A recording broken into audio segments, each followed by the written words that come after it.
Et salut les gourmands, j'espère que vous avez passé de bonnes fêtes. En ces débuts d'année 2004, je vous présente ma recette de la galette des rois à la frangipane. Comme d'habitude, vous trouverez les ingrédients en description de la vidéo.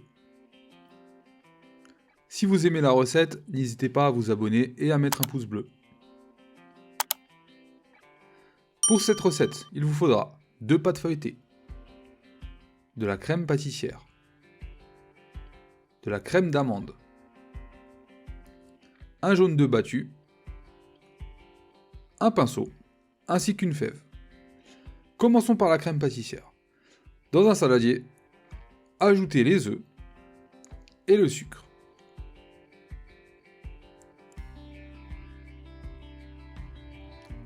Fouettez afin de blanchir le mélange.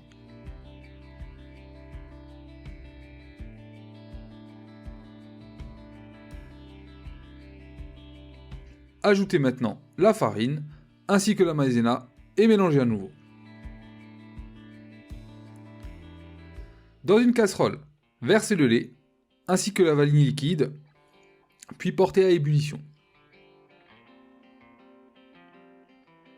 Une fois que le lait bout, versez-le sur la préparation à base d'œufs et de sucre, et fouettez pour obtenir un mélange homogène.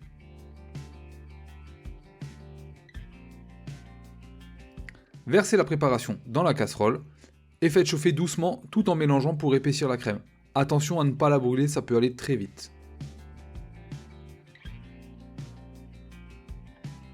Versez la crème pâtissière dans un récipient et filmez-la au contact.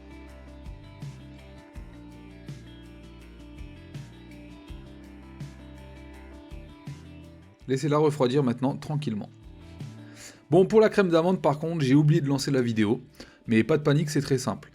Mélangez dans un saladier le beurre ramolli avec le sucre et la crème d'amande. Ajoutez ensuite les œufs, que vous incorporez à la préparation.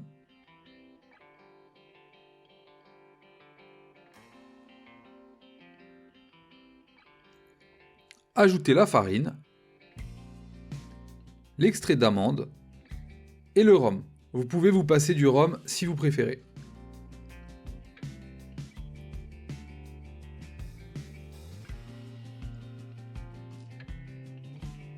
Incorporez la crème pâtissière à votre crème d'amande et mélangez.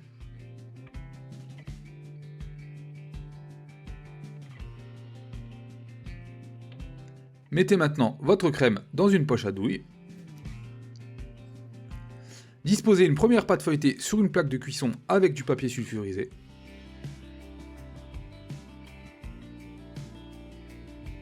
Puis ajouterez votre crème frangipane à l'aide de votre poche à douille.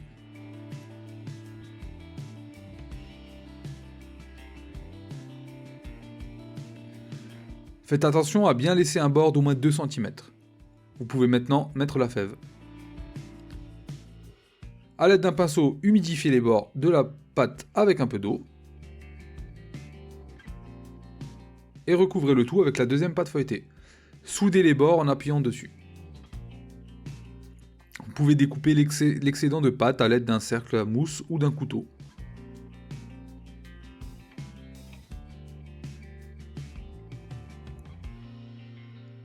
Soudez encore une fois les bords à l'aide d'un couteau.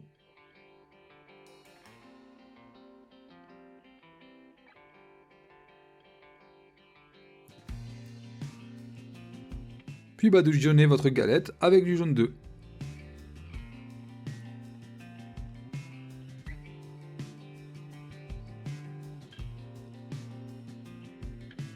Dessinez les motifs de votre choix.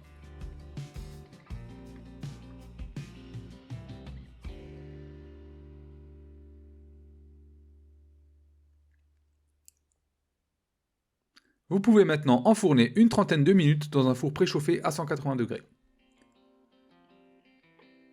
Kira, toujours au rendez-vous quand il s'agit de nourriture.